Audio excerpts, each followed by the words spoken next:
Okay, I'm now at the second section of Doctor Strangelove, first Doctor Strangelove lecture, which is called "More True?" question mark stories. And the reason it's true is that the issue is true is that we've been here before with O'Brien, and now consider this in the context of the beginning of this film, which basically says it's a documentary. And what you have to remember is that Kubrick, before he became a fiction film document fiction filmmaker, he made documentaries. So he knew the language essentially of documentaries, and this takes the form initially and in many parts throughout the film of being an instructional film. That is, it is shot in Academy ratio 4:3.1, I think it is, or space 4:3 basically. So it's this small box, not widescreen.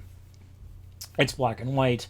That's to keep the cost down, and it's instructive. So it shows you at the beginning. It's like, this stuff is for real, but except not the story. And in other words, it makes these sort of half spoof claims to being real, and it's playing the same kinds of games as O'Brien is going to sort of keep you goosed, as he says, a quick truth goose, keep you on your feet. And we're going to see this in the ship on the B-20, the B-52s, on the B-52 bomber. You're going to see this.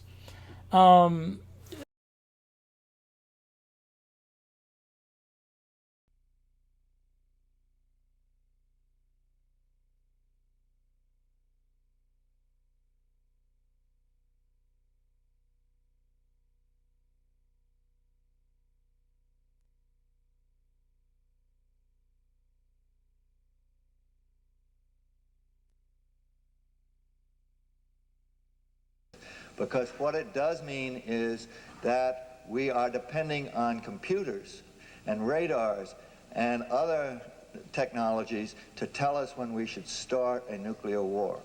And frankly, I don't want my future, and I don't want the future of the world dependent on the question of whether a computer malfunctions or not. We've seen 3 cases in the last year in the United States where we had actual nuclear alerts due to malfunctions of our computer systems for our strategic weapons.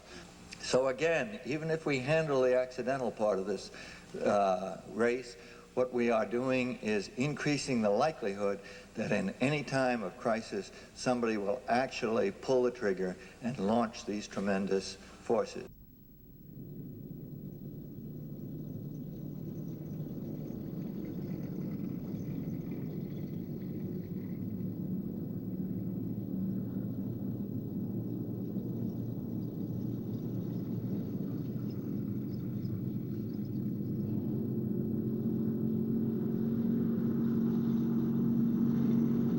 Sure gotta hand it to those commies. Yeah. Gee, those trucks sure look like the real thing, don't they? I wonder where they got them from. Probably bought them from the Army as war surplus. Okay. Open up at 200 yards.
okay, so that's part of the beginning. And then I put in some clips from these documentaries, which are from the 80s. Yeah, that's right, about sort of the wars we nearly had. And this is really old footage now. And these are typically nuclear weapons scientists. They're people who have scientific stature, who have experience. They come from the military establishment, and they say this stuff nearly happened. And there were a number of these kinds of sort of information session meetings, which were publicized as much as they could by people who had decided that this was nuts. It's like that. This rear admiral, now retired, of course, from the Ohio class submarine documentary. It's like, we never wanted to fire one in anger, never. And he's somebody's grandfather. It's like, screw off, buddy. It's like, oh, you never wanted to fire one in anger, but you're not saying you wouldn't. Is like, oh, we didn't want to do it, which sort of assumes that you wouldn't do it. It's like, no, I want to hear from you that you would never fire one, whether you're angry or not. It's like, I got a little upset, honey. I fired a nuclear weapon. It's like, how about no? How about not having them? Jesus. Anyway, so this, to give you an idea of how crazy this all is, apart from some other stuff, which maybe I'll show you this when we're talking together. But to give you an idea of how nuts this sort of system is. So these missiles have been sitting in these silos, some of them for 30 years, right? And they have sort of been upgraded. We don't know. I mean, there's a lot. This stuff's state secrets, so it's classified. Nobody's going to tell you about it. So they have old circuit boards, which are prone to all kinds of things, burnouts, and things just get cooked, and they you can't leave a piece of machinery sitting in a hole for 30 years or 40 years and expect it to just go on working. It's like, no, it has to be maintained, it has to be upgraded, and so on. And are you uploading new software? Well, you know what happens when you upload new software, right? I mean, you you upload your phone software and you think, I hope this doesn't make it into a brick. Well, what happens if it does? Like, what happens if you upload your software, you upgrade your software in a missile, and it doesn't, instead of bricking the missile goes, oh, time to go. Well, that's what happened. So there was a missile in one of these silos, and they won't say where. And this is not a sort of, oh, I heard this story. It's like, no, this is a story that was was told by a commander at one of the, and it got out too. The story got out. It's like, oh man. So the missile sitting in one of these silos, and the people were monitoring, doing the usual, sort of sitting there, and they noticed it was starting a countdown. They were like, what the hell's going on in silo number whatever it is, silo number 25. So they're like, the thing's counting down. So they were like, okay, well, unplug it. Like, I mean, give it a cease and desist order. So they gave it like a stop command, and it didn't stop.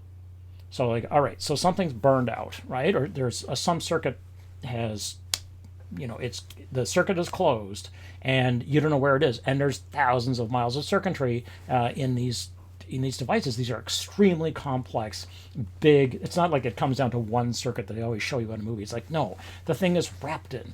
It's just, a barrel full of complex circuitry, and you could be looking through there for hours, hundreds of hours, looking for where is the problem. Okay, so they were like, command line isn't working. We can't shut the thing down. They're like, all right, go pull the power, because it can't take off, and ideally it can't explode if it has no power. So they were like, okay, pull the power supply. So they pulled the power supply, and they thought they shut it down. Well, the guy, my memory is that was Minot, one of the Air Force bases, and Minot is a terrible sewer for trouble. Oh my God, they've had so much disaster in the last 10 years. But anyway, so the way that these silos work. So here's the silo, right? It's underground, and on top of it, it has these huge hatches, and these hatches are like the size of a garage. I mean, they're massive because the missile is massive, right? So if they're going to fire a missile, they have to roll the hatch back. It's on rails. It has to be rolled back. And the hatch rolled back, and they couldn't get it to reverse and cover the thing. So finally, they got the hatch to roll over the silo. And to be safe, and I'm not kidding about this, to be safe, the Air Force commander, who was in charge of the base, said, please go and park a Jeep on top of the hatch. And that was their security, to make sure that just in case this thing decided to cook off and launch, it couldn't get out. So this is our sense of security around nuclear weapons, and I am not in any way convinced that these clowns,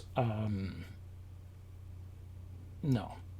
So I wanted to go, and then I showed you this little clip from combat, the combat. And what's important about this is that Kubrick is really good about this stuff. Is like, he doesn't show Hollywood combat where you're up close and personal. It's like, no, you know, they can barely see the enemy. You know, they're 200, 300 yards away when they open up on them. That's right, because this is what I was talking about last lecture when I was talking about the gun. You can barely see people on the battlefield, and if you can barely see them, you can probably kill them. So if you can't see them, you probably can't kill them, probably. So this is really good combat footage, and it looks very real. And of course, then there's this wonderful moment where the soldier crawls in front of the pieces of our profession, and that's the motto of the Strategic Air Command. Pieces of our profession. You know, there's no, you can't write this stuff, right? You just can't create, you can't make this stuff up. So I wanted to put that together with Full Metal Jacket so you could see where Kubrick goes, you know, where he's like, you know, here's a film which is not about combat, but combat is shown in this cinema verite fashion, again, like it's a documentary. You know, this is not a Hollywood movie. And then here's what it looks like if it is a Hollywood movie, where it's just muddy and bloody and horrible. And, you know, and Kubrick is very good with this stuff. He really learned what he learned from making Paths of Glory, which is an astonishing movie. He actually made 4 war films. The first one is Fear and Desire, and it has been unavailable until now. It's actually now available on Blu-ray. It's a very short, early film. It's a moral, as always with Kubrick's films, it's a moral quandary. You know, you will not get out of there alive, is sort of the moral of it. Okay,